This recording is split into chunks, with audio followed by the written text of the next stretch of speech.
May 1976, Shorthand English Senior Grade.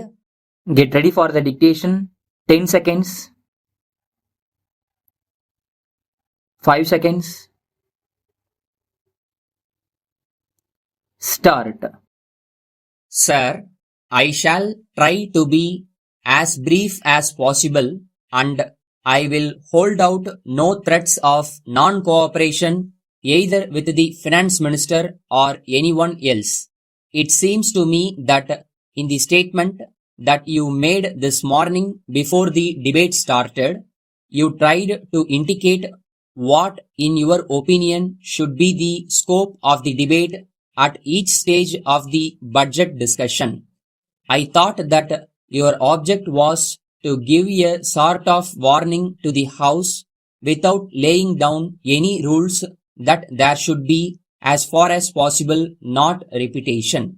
I should say that the last speaker entirely missed this point of your observation when he said that he expected the same points of view to be repeated 4 times even in the budget session.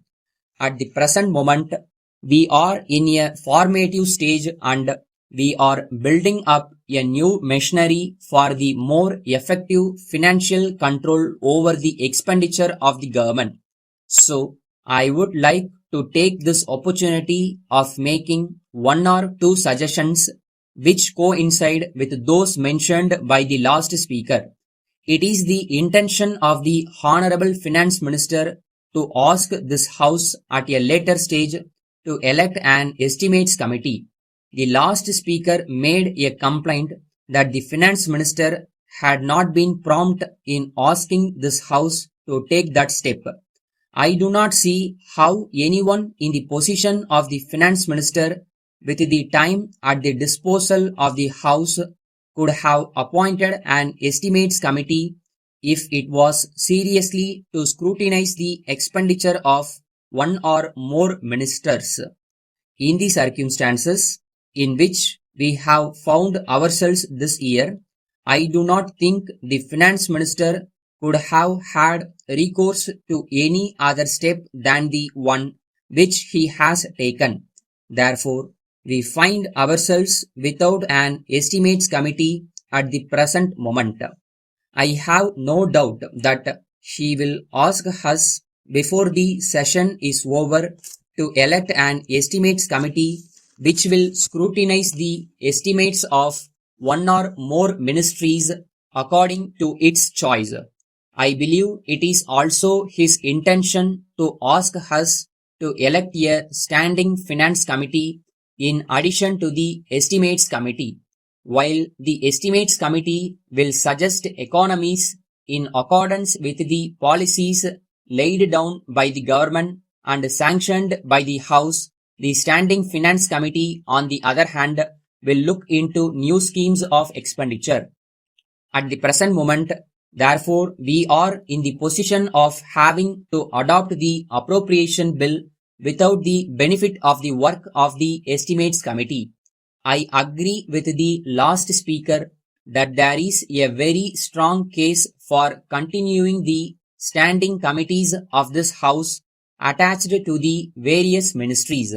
I know that it has been argued that there are no standing committees in the House of Commons, but I would like to point out that in the House of Commons, because of its long experience, there are on the opposition benches several members with inside knowledge of the administration.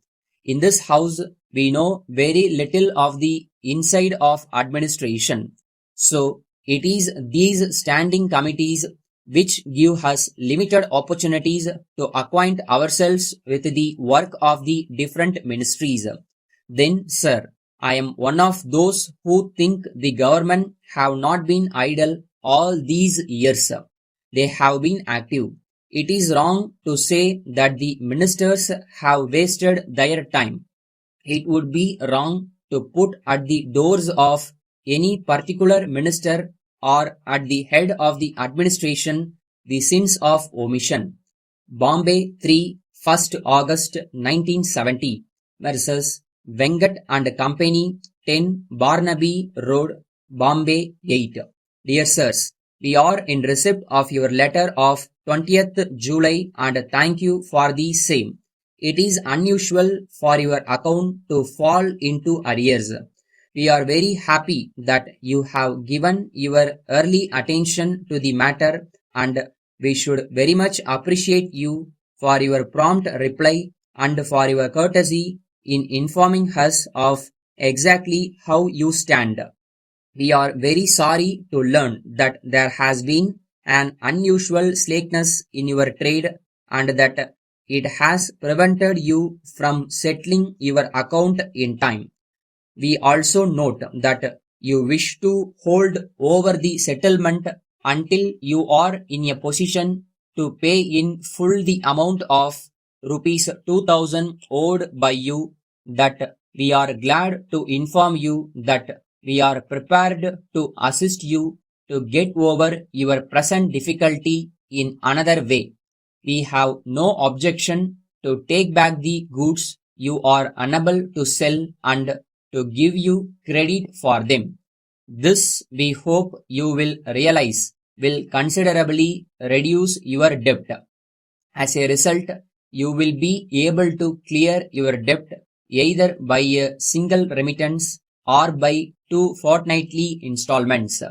We shall be glad to hear that you approve of the above suggestion and are arranging to send us the unsold goods. Yours faithfully.